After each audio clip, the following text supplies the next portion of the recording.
What about this term, climate justice? What is that? Climate justice is recognizing that the negative impacts of climate change don't affect all people equally. It also means transitioning from a fossil fuel-based economy to a more sustainable future. MN350 is one of the groups that's pushing for this transition to protect our futures. You can even get involved too. That's great, especially since I'm concerned about pipeline projects like Line 3. How can I help MN350? Just find them on Facebook or visit mn350.org.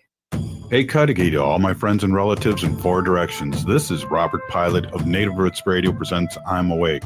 I'm here to ask you for your support. Finding honest Native-centered news is not easy, but with your support, we're able to provide accurate information about Standing Rock, Line 3, treaty violations, and COVID-19 in our Native communities.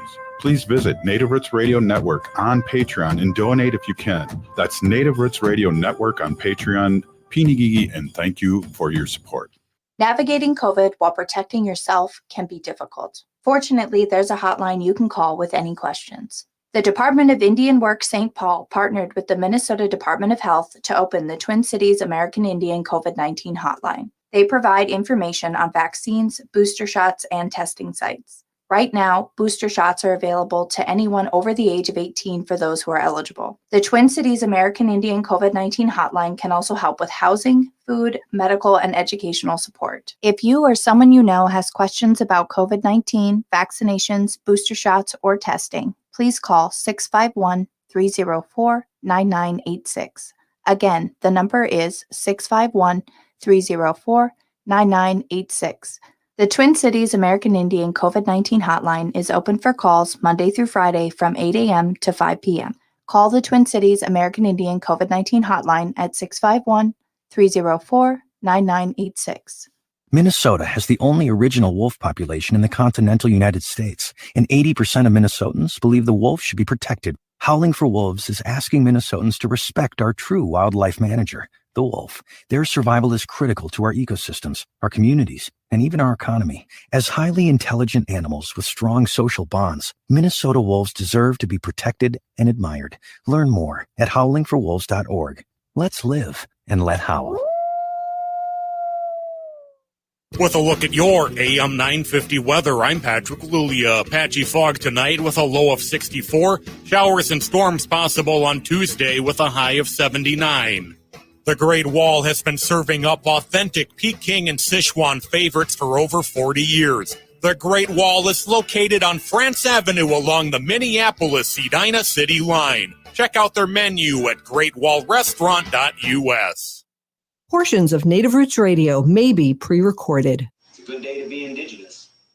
Get up, stand up. They are going to become more brutal. Because all the hippies were trying to be Indians anyway. They're going to become more repressive because it's a matter of dollars and their illusionary concepts of power. Hey, Victor. We must live in balance with the earth. And also with recent happenings at Wounded Knee. I am awake. Welcome to Native Roots Radio presents I'm Awake, and I'm your host, Wakanja Hade. Hello and welcome to Native Roots Radio presents I'm Awake. I'm Wendy Pilot sitting in for Robert today. On Native Roots Radio, we discuss Native American issues, news, and events. And as we all know, Native issues are human issues, and human issues are Native issues. This portion of the show is brought to you by Native Roots Trading Post. We will be at the Minnesota State Fair starting Thursday, August 25th through Monday, September 5th. We support Native American artists. We have a special show for you tonight. We have Dr. Stately. Dr. Stately is the president and CEO at the Native American Community Clinic in Minneapolis, and we will be talking to his guests about the Lake Hiawatha Plan. Welcome, Dr. Stately. Good evening, Wendy. How are you tonight? Doing well. How are you? I'm doing good. I'm really enjoying the temperate weather that we're having. Yeah. So glad it's not 90 something anymore. I know. It was actually yesterday, Robert and I were out on the Mississippi River and I had a flannel shirt on. So it felt a little cool and I was happy. I was happy for it. Yeah. Nice. Nice. Yeah. You had a little gathering for your family, I saw on Facebook. Yes, we did. We That's all got awesome. together. Nice. You know, it's hard with family to get together. Everybody's busy working and doing things, so it's always great when we could finally get together all together. Yeah. Awesome. Awesome. Yeah. Well, it's good to be here tonight. And thank you so much for introducing myself. I think maybe we'll talk and dive in and introduce our guests. We have a lot to talk about tonight. This evening, good evening to the listeners. This evening we have friends of Lake Hiawatha with us. We have Nicole Cavender, who is one of the members of Friends of Lake Hiawatha, and I guess a neighborhood interest group, and also I would call you also, of course, environmental group that's really interested in preserving the lake and its health. And also with us is Sean. I don't remember your last name. I'm sorry. Thanks. You can unmute yourself too. Yeah. Hi. Clonigy, yeah. And Sean is also a member of Friends of Lake Hiawatha and has a tremendous amount of knowledge and experience over the last several years of the Minneapolis Parks Board's work around addressing the issues at the golf course and at Lake Hiawatha. And then, of course, our third invited guest here this evening is Mike Porsche. And Mike Porsche is the, are you the president of American Indian Movement technically, or you're the board president? Chairman. I guess we don't neglect presidents in Indian country, do we? Right. Not yet, we don't. Anyway, one day we'll have a native president, I'm sure. Hopefully in my lifetime. Anyway, let's go ahead and get started and talking about the issues. My understanding is that Wednesday is a very big evening. There's an important vote happening on the Lake Hiawatha Master Plan on Wednesday evening at the Minneapolis Parks Board. We're here to talk a little bit about that tonight. So why don't we dive right in? And Nicole, you want to cue up our conversation? Yeah. Hi. Okay. So I'm Nicole Cavender, and I live in the neighborhood. I live in Erickson, and only a few blocks away from the lake. But even before I lived here, I worked here when the flood of 2014 happened, that I'm sure Sean can tell you a lot more about. I kind of started this whole thing in motion. And so I've been, really closely involved more recently, but also just kind of like aware of what's going on for the last 8+ years. My family is enrolled Sisseton Wahpeton Oyate, and my mom grew up in the reservation of Paziutazi Ziotumwe, and I do not have a ton of experience there. I grew up here in the cities, but I think that, like, really, after talking with a lot of people in the community here in South Minneapolis, in the Dakota and Indigenous communities, and talking with the Black environmentalists about the situation and intercultural mediators, like, really what I'm feeling is happening here with this whole situation is needing to, like, learn about what it means to be a good relative for, like, the whole of the whole situation. And that's really, really great summary of that for the situation. But it's really an environmental situation. It started as an environmental situation. Sean will be able to tell you a lot more about that. But it's being held up and stalled repeatedly for the last 5-8 years from having anything done. And the Minneapolis Park and Rec Board is responsible. And this vote coming up on the 17th is just to see if the board is willing to vote on this compromise plan. Like, the community came together over the last 5 years. There was a community advisory committee. Sean was a part of that. He is the founder of Friends of Lake Hiawatha, but he has been taking care of the land. He's been stewarding it. He has stewardship reports on his website, the Friends of Lake Hiawatha. I'm also working with Hiawatha for All, which is another organization that's also trying to help to do the same thing, which is to get this community plan passed so that the environment can benefit, the community can benefit, so that we can get the healthy water and the healthy land. And this affects everyone downstream the Mississippi too, because this is the only lake where the Minnehaha Creek flows through before heading into the Mississippi and down into the Gulf. So it's this situation that affects a lot of different things. It's very multifaceted, and we just really want to see the commissioners do the right thing and vote for the ecology, vote for the climate justice, vote in a way that is a compromise, that isn't for just one side or another, but like where everybody came together. Hey, Nicole, before we get into any more of this, thank you so much for explaining all that. Sure. Quickly, for the people who have no idea what's happening with the Hiawatha Lake, can you just quickly just give them an update why we're having this show and why people are voting? Actually, can I turn that over to Sean? Because I think he'll explain it a lot better than me. Sure, absolutely. Yeah, so what's happening is that, so I'll add a little context in that in 2014, the Hiawatha Golf Course flooded. And at that time, it was revealed apparently that the Minneapolis Park Board and the golf course were pumping hundreds of millions of gallons of water out of the lake in order to keep the golf course in operation.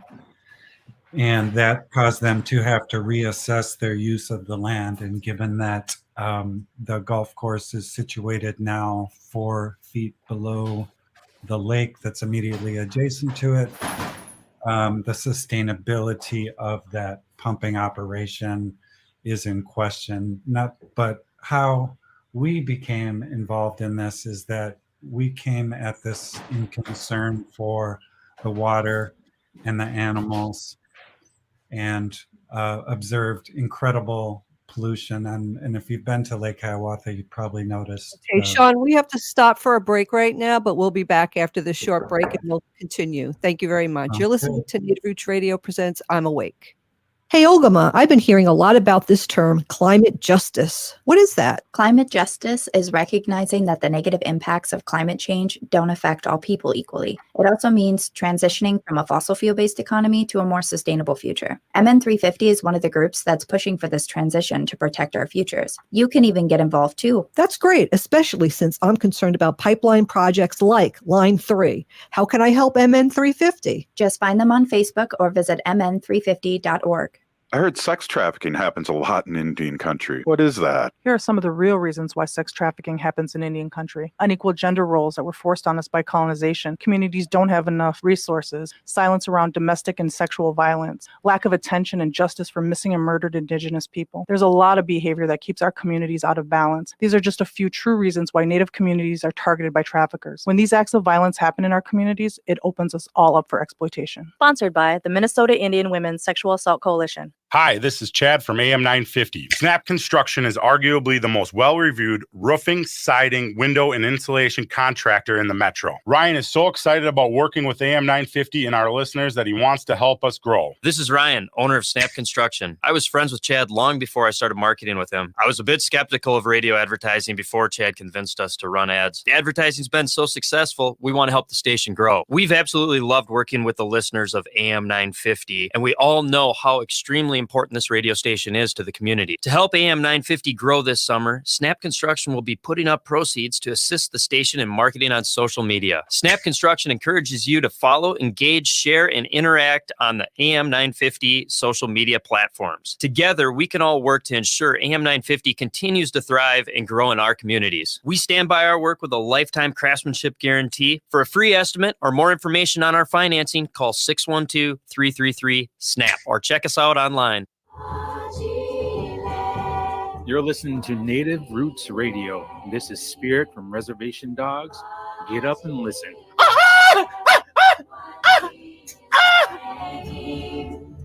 Welcome back to Native Roots Radio presents I'm Awake, and this is Robert Pilot. This portion of the show is brought to you by MN350, a grassroots organization fighting for climate justice. We have a special show for you tonight. We have Dr. Stately. Dr. Stately is the CEO and president at the Native Community Clinic in Minneapolis. Welcome back, Dr. Stately. Thanks, Wendy.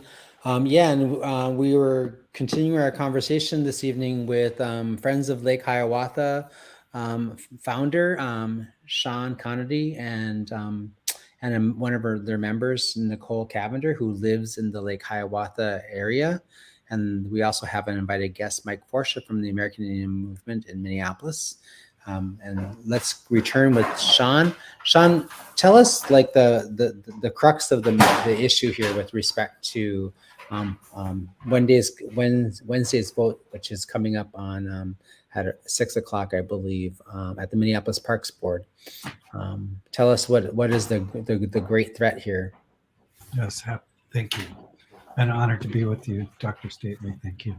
And the crux of the matter is that the golf course in its current configuration with the pumping operation is no longer sustainable. And that is partly because the golf course has sunk over time, and because our climate is changing, and because of the egregious pollution that comes from both golf course pumping, which dumps hundreds of pounds of phosphorus into Lake Hiawatha, and from untreated stormwater that is also dumping untreated, unfiltered into Lake Hiawatha. And so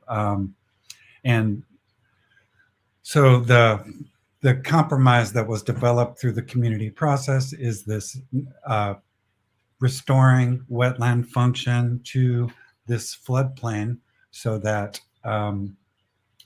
the golf course can return to its natural function as a floodplain, and it also addresses the pollution problems by treating the stormwater and by ending the practice of pumping hundreds of millions of gallons of water out of the golf course to keep it in operation, and instead equalizes the lake with the land, and will make it more climate resilient and flood resilient for future generations. And because of the historical importance of the golf course to members of the community, the compromise includes golf, so that community asset can remain in place. Okay, awesome. Thank you for that great overview. My understanding is that since the flood of 2014, the Minneapolis Park Board has been needing to pump upwards of 100 million gallons of stormwater or runoff into Lake Hiawatha over the last several years. Some years they pump more than 400 million gallons of water into Lake Hiawatha. And I think the other thing that I would wonder is, like, I have also heard that I've also read and heard from testifiers at the last meeting, and also people I've talked to, that Lake Hiawatha is one of the richest biodiverse waterways that we have within the city of Minneapolis. Historically, Lake Hiawatha was named Bde Piscine, which is the traditional Dakota name for Rice Lake, which is what it was called before the colonizers came and named it something different. And speak a little bit about the threat to the danger of the biodiversity there. Why is that an important asset for us to continue to support and have within the city of Minneapolis and within that specific neighborhood?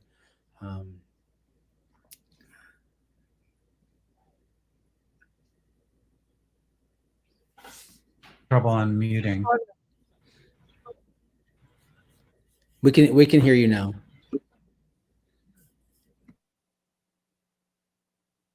Yeah, More it seems like time. we have a bad internet connection, Sean. You're coming in and out. So go ahead, Dr. Stately. Why don't we? I think the other thing that my understanding is that the big threat to the current master plan also is that folks in the African American community, specifically a community of golfers, Lake Hiawatha Golf Course was one of the first golf courses in the area that advanced racial diversity by allowing black golfers golfers to attend there and utilize the golf course. And of course that happened, I think, I believe back in the 1950s or so. Yeah. The 50s or 60s. The clubhouses were desegregated in 1952 through a lot of efforts by Jimmy Slemons and Solomon R. Hughes. And before that, all of the municipal clubhouses, or not clubhouses, sorry, all of the municipal golf courses desegregated. And Sean would be the best person to answer this question for you. But before that,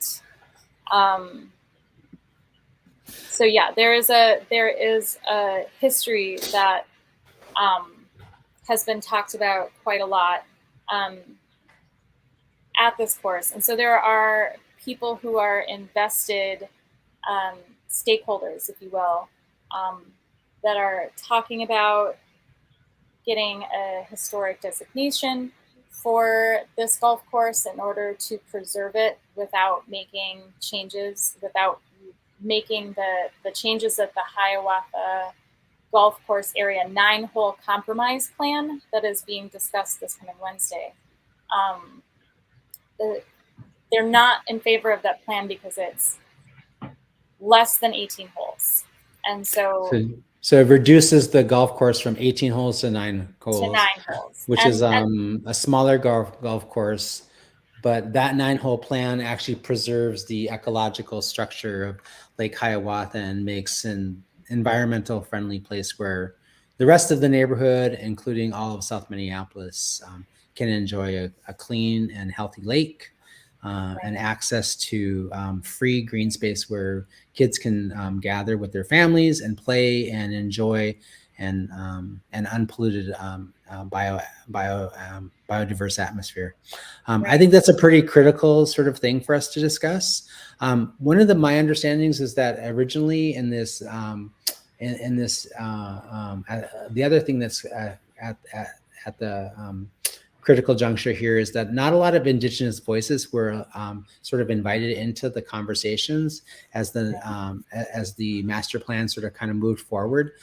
People that the Parks Board and the other folks who sort of worked on the master plan really focused primarily on special interest groups and didn't really look at Indigenous voice. And I want to turn to Mike Porsche here, who is the chairman of the Minneapolis American Indian movement, and invited an Indigenous voice to this conversation. Mike, what are your thoughts on this issue? Well, first off, I want to say thanks for the invite. And it's been a pleasure working with Sean and Nicole. We just had a meeting this afternoon. And you're right about that, because of the fact that I think we have so much on our plates.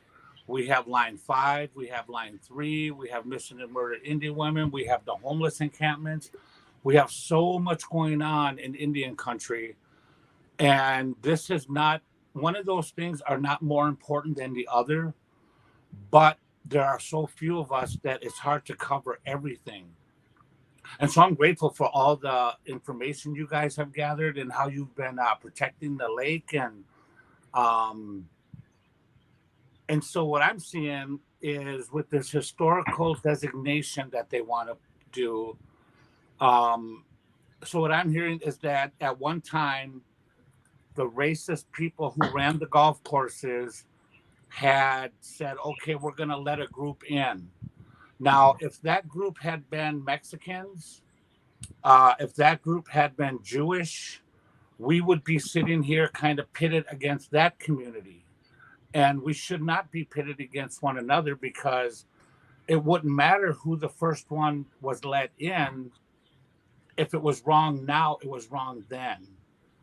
And what I equate it to is you have people who have their alumni of a school that has the Warriors or the Redskins or the Braves as their logo and mascot. And they said, well, it doesn't bother us, and we've had this name for years, and it's, and the alum are the ones who are so upset that they're changing the name. And for us, it's that you have to change. You have to change the name. So now for this, people are compromising with 9 holes. And personally, I would like to see none. I'd like to see no holes on that land. But you have to compromise, and so they have. And they could still have an 18 hole if they golf 9 and then turn around and golf the other 9 backwards. And so I see this as a political thing. I see it almost as pitting one community against the other. And so, yeah, I think that we need more Native voices on this issue. And like I said, we are just stretched. We are stretched with everything that's going on in Indian country. Yeah. So we wish Thank for you. what you guys are doing. Thank you. I love your solution. Like, just turn around and go back in the other direction, and you have 18 holes. It's kind of actually a really creative solution, and it saves the environment, and it allows everybody else that lives in the area an opportunity to enjoy a healthy atmosphere. And I found this right after this short break. You're listening to Native Roots Radio presents I'm Awake. Minnesota has the only original wolf population in the continental United States, and 80% of Minnesotans believe the wolf should be protected. Howling for Wolves is asking Minnesotans to respect our true wildlife manager, the wolf. Their survival is critical to our ecosystems, our communities, and even our economy. As highly intelligent animals with strong social bonds, Minnesota wolves deserve to be protected and admired. Learn more at howlingforwolves.org. Let's live and let howl. J&S Bean Factory is a Native-owned, community-supported, cozy, artsy coffee shop which offers roasted on-site beans, live music, and baked goods. Relax in the beautiful outside patio. City Pages writes, voted top 10 coffee shops. Tucked into a quiet corner of St. Paul's Highland Park neighborhood, this coffee shop roasts beans on-site from the best coffee-growing countries in the world. Located at 1518 Randolph Avenue, St. Paul. The good stuff. Don't fall for vaccine misinformation. Local medical professionals are available to answer any of your questions. Initial shots and boosters are safe for people who are pregnant and even young children. Right now, vaccines are available for anyone over 6 months of age, while boosters are available for anyone over the age of 5. This message brought to you by the Native American Community Clinic. Find a vaccination site by calling 651-304-9986 or visit vaccineconnector.mn.gov. Hi, Minnesota. This is David Packman. You can hear my show every weekday at 2, right after Tom Hartman on AM 950, the progressive voice of Minnesota. Hey, it's Patrick for Zero Res. How much do you love your home? If you are anything like me, you know that your house is so much more than just a place to keep your stuff. It's where I can unwind with my favorite meal and a game on TV after a long day at the studio. If you love your home as much as I do, then you know there is only one cleaning company to trust with your carpet, tile, upholstery, area rugs, air duct cleaning, and more. And that's my cleaning heroes at Zero Res. If you haven't tried out Zero Res or it's been months since your last deep clean, then now is the time to call. Right now, when you mention the AM 950 special, you can get your entire home Zero Resified from the Twin Cities' #1 carpet cleaner and get 20% off your entire cleaning service. This 20% off end of summer deal is the best you're going to see, so act now. Call right now, 952-ZERO-RES, or book online anytime at ZeroResMinnesota.com and save 20% off all cleaning services. Zero Res, backward or forward, spells the same. Have you heard about the District Edina? Well, if you haven't, you're in for a treat. The District Edina is the Twin Cities' newest and most exciting destination for all things home design and remodeling. If you're looking for flooring or window treatments, furnishings, a builder to handle a remodel or an addition, kitchen or bath work, or even original fine art, you will find it at the District Edina. The District Edina, 7777 Washington Avenue South, and online at, wait for it, thedistrictedina.com. Seward Co-op is now offering convenient self-serve and prepackaged hot options and salad bars at both the Franklin and Friendship stores. Breakfast items available daily until 11 a.m. and brunch served all day every Sunday. Their weekly lunch and dinner menus highlight cuisines from around the world. They offer vegan, vegetarian, and gluten-free options daily. 95% of the ingredients used are organic from small-scale, local community food producers whenever possible. More at seward.coop. With a look at your AM 950 weather, I'm Patrick Lulia. Patchy fog tonight with a low of 64. Showers and storms possible on Tuesday with a high of 79.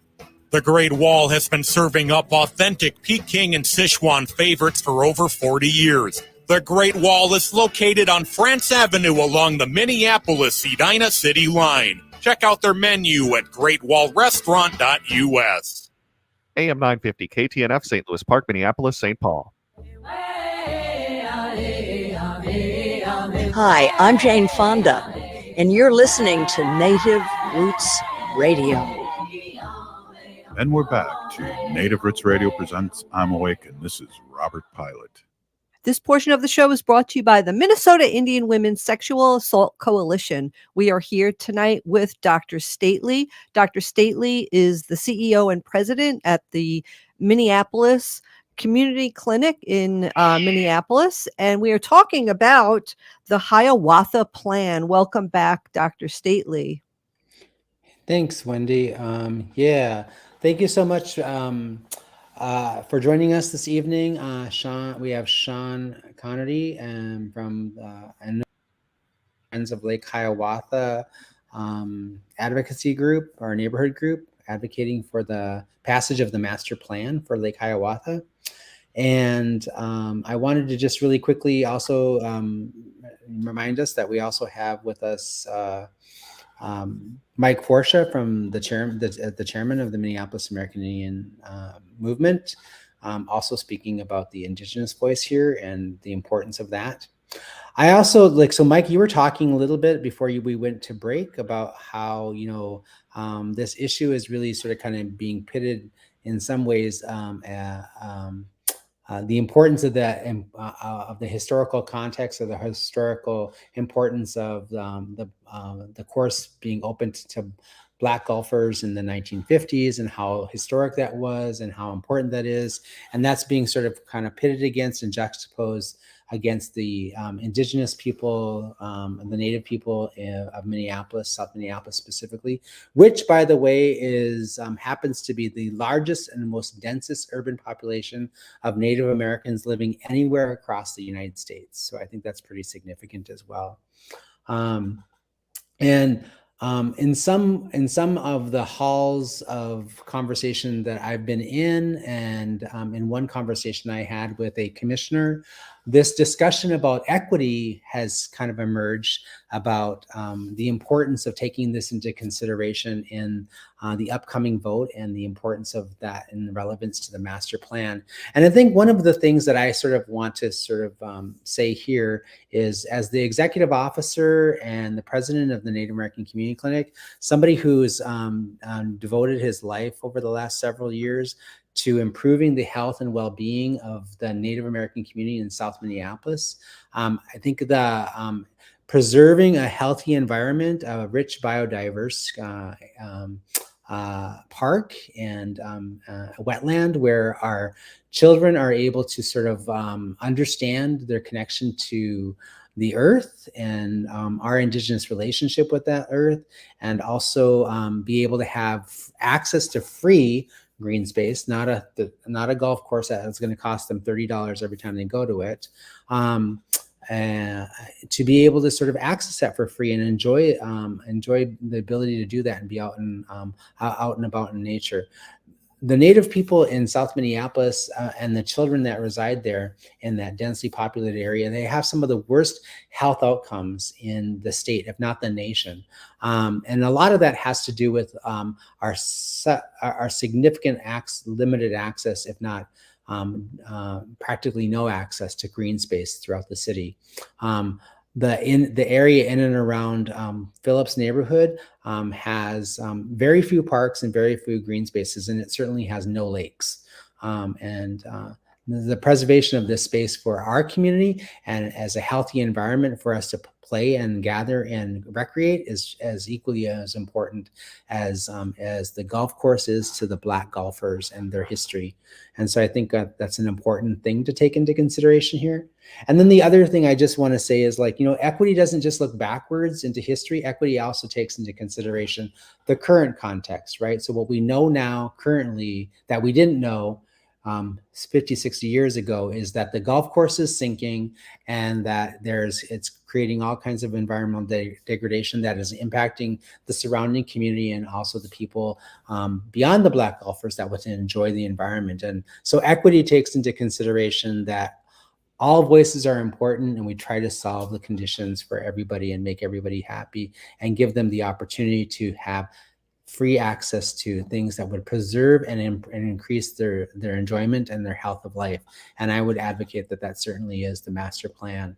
The 9-hole plan allows the Black golfers to have a golf course, and it allows the Indigenous community and all the other people living around the lake to be able to have a healthy environment in which to enjoy the outdoor space and all of the rich biodiversity that is there. So I think that's an also really important thing as well. So equity takes into consideration what's happening now and also what will happen in the future. And also from an equity perspective, if I could be so bold, a real equity position would be the Minneapolis Parks Board would do everything within its power to make all of the golf courses that it operates accessible to Black people and Indigenous people and Asian people and Hmong people, and everybody would be welcome there. So that's what real equity looks like. And so that's my argument here. I want to turn back to Sean, though. And Sean, tell us what will happen. What's at stake here if the vote does not pass on Wednesday to move forward with the master plan? Yeah, thank you. And so what's at stake is, so we've already delayed for 8 years, and in that time, the pollution has continued to accumulate. If the plan is not passed, then nothing will change for Lake Hiawatha. There will be, there is no plan for stormwater treatment. There is no plan to stop the pumping, and the pumping will continue to increase, more than likely, based on the historical record. So what's at stake is anything happening at all, any changes happening to a lake that is terribly impaired for trash pollution, phosphorus pollution, and also so precious as a place of refuge of biodiversity in our city. And so we've created a biodiversity survey that 250 plus species of animals have been observed at Lake Hiawatha. It's also a key stop on the Mississippi River Flyway. So it's a vital regional habitat that's really important to maintain, as well as a valued, recreational resource for the community. Awesome. Thank you for clarifying that. So I guess the biggest risk is if they don't pass the plan, we go back to the drawing board. We might have like several more years of, studies and a bunch of other things. And meanwhile, we'll have to continue sort of living with the lake and in the condition in which it is, which will continue to further degrade. The lake and Minnehaha Creek feed into the Mississippi and spills out there at the Mississippi where the Mississippi and the Minnesota rivers meet, which is traditionally the Dakota, the creation place for the Dakota people, Badote. And that, of course, has great significance and cultural and spiritual significance to the Indigenous people of this land, the rightful owners of Minnesota Makoche. Mike, I want to give you an opportunity to speak a little bit to something you kind of queued up in the last session. You said you'd prefer that there were no holes there at that location, and my imagination leads me to think that you must have some ideas about how we might be able to use that land if it wasn't a golf course. And what are your thoughts there? Well, of course, I would say homelessness first thing, because we have to remember that.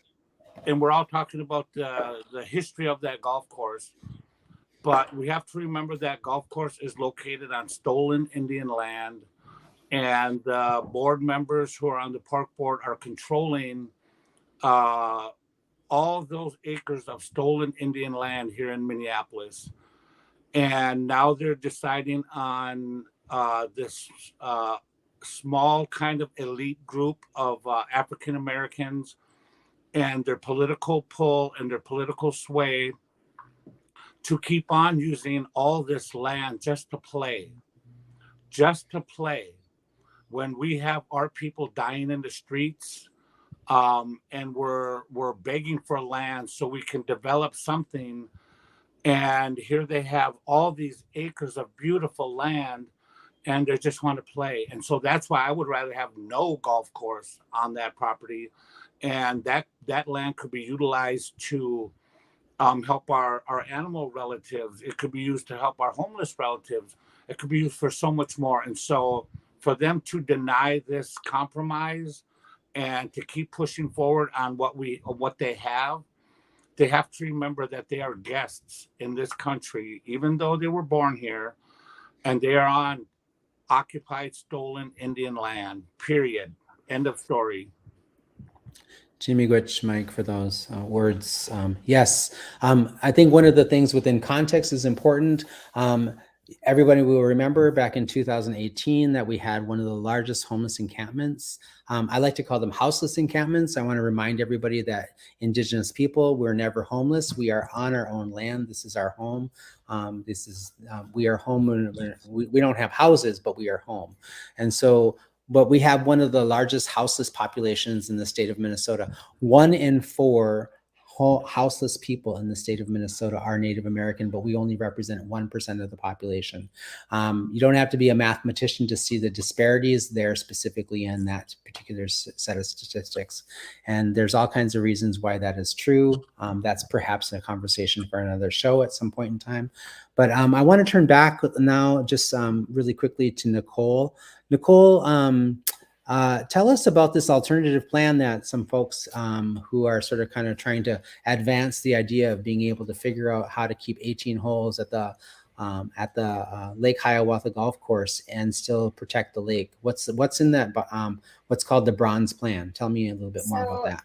Yeah, the Bronze Layman Plan was introduced circumnavigating public input, and it really causes a lot of destruction. It pretty much is like a repeat of what happened when the park board first introduced themselves to the land by like completely bulldozing everything, and in my own words, playing God, if you will, trying to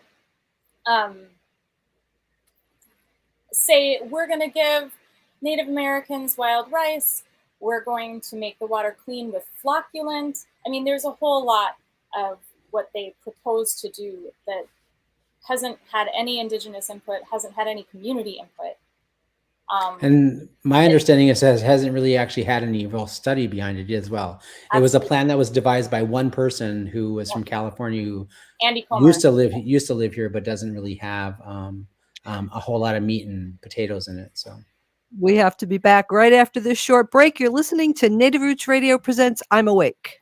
Hey, Olgama, I've been hearing a lot about this term, climate justice. What is that? Climate justice is recognizing that the negative impacts of climate change don't affect all people equally. It also means transitioning from a fossil fuel-based economy to a more sustainable future. MN350 is one of the groups that's pushing for this transition to protect our futures. You can even get involved too. That's great, especially since I'm concerned about pipeline projects like Line 3. How can I help MN350? Just find them on Facebook or visit mn350.org. Hey, Wendy, what are we doing for dinner after the show? How about we go to J. Selby's on 169 Victoria Street in St. Paul? They have a delicious plant-based menu that's compassionate and environmentally sustainable. I'm getting their spot-on vegan Big Mac, the dirty secret. You can pick up and they deliver within a 5-mile radius, or you can call them at 651-222-3263 or visit jselbys.com. Well, you sold me, Wen. Let's go order at J. Selby's tonight. I'm hungry. Come see the Native Roots Trading Post at the West End Market of the Minnesota State Fair. Native Roots Trading Post is Native-owned and operated. Shop goods from local and national Native artists that you'll love instantly. Native Roots Trading Post is supporting Native artists this year at the Minnesota State Fair, August 25th to September 5th. Native Roots Trading Post, we support Native artists and you can too. Buy Native at the Native Roots Trading Post this year at the Minnesota State Fair.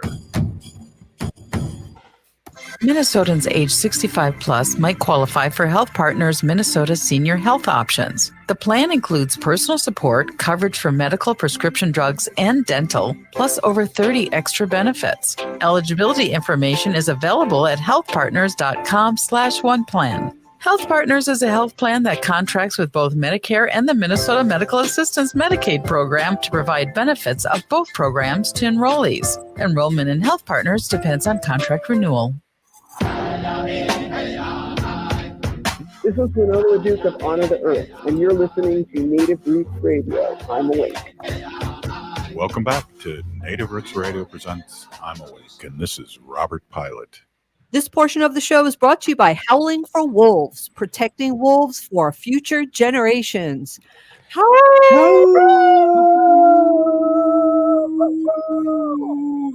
right. So we have a good pack here today. We have Dr. Stately, who is the president and CEO at the Native American Community Clinic in Minneapolis. We are talking about the Lake Hiawatha Plan. Welcome back, Dr. Stately.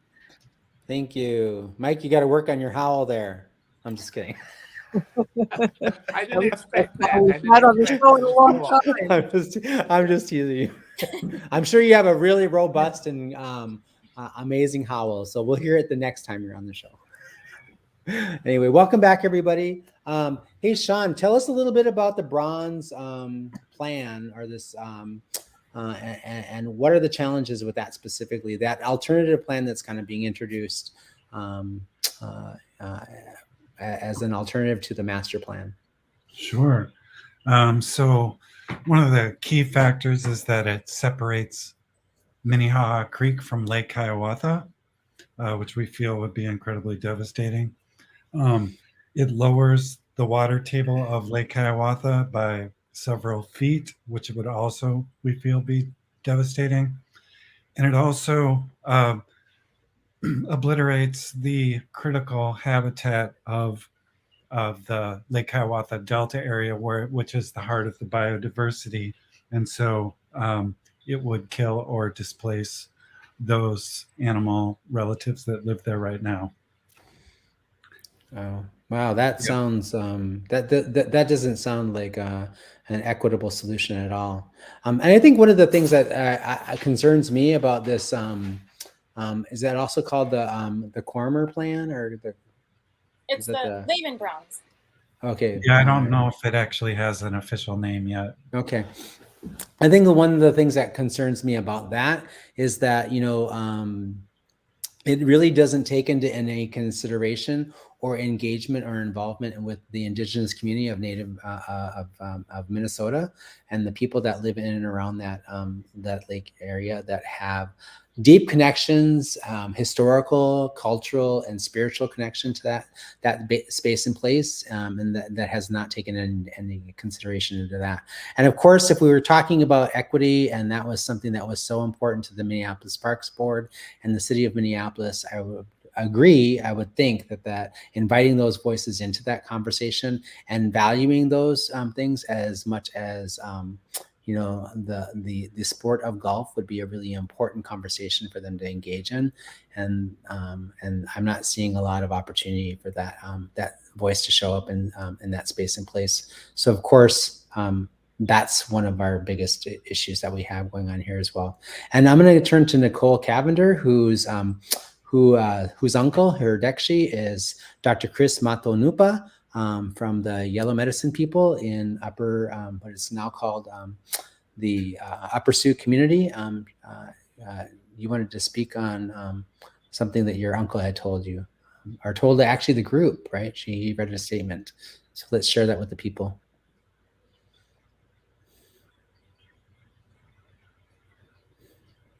You're on, you need to come off mute. You're looking great, but you need to come off mute. Thank you. Technologically challenged. But okay, so yeah, Dr. Chris Matonupa, PhD, is my Dekshi, and through this process of getting involved with Friends of Lake Hiawatha, I reached out to him, and he actually came to speak to the whole park board and the Board of Commissioners on August 3rd. And like his main message at the very end, I'll just take a quote from his presentation.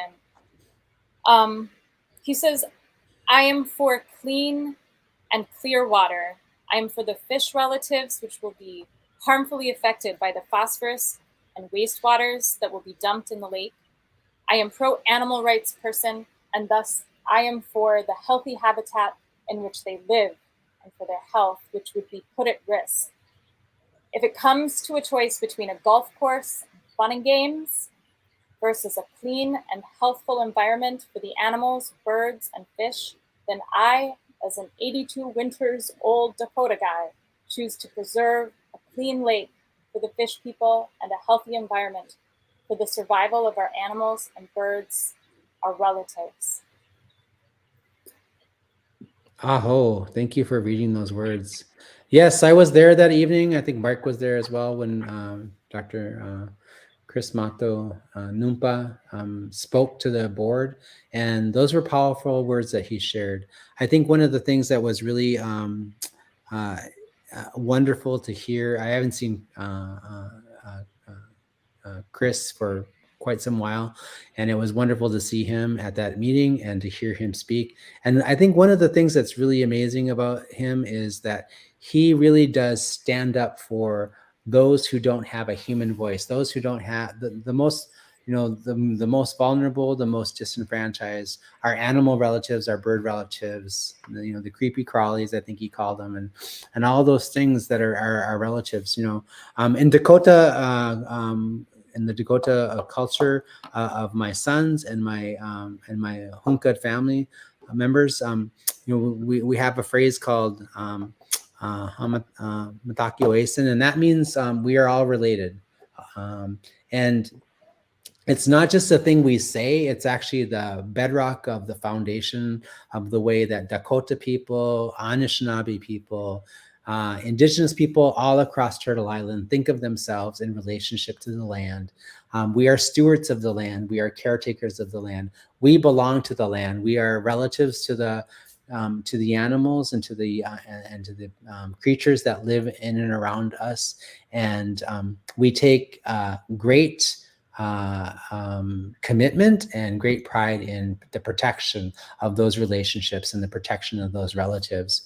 And so I think in closing our evening tonight, I just want to sort of kind of put out a call to everybody that lives in South Minneapolis, whether you're Indigenous or not, whether you think that preserving the health of a biodiverse lake in one of the most richest biodiverse lakes in South Minneapolis, in the city of Minneapolis, is an important thing to do. If you think taking care of relatives is an important thing to do, show up on Wednesday night at the Minneapolis Parks Board meeting at 6 o'clock and use your voice and tell that Parks Board Commission, those commissioners, to pass this plan.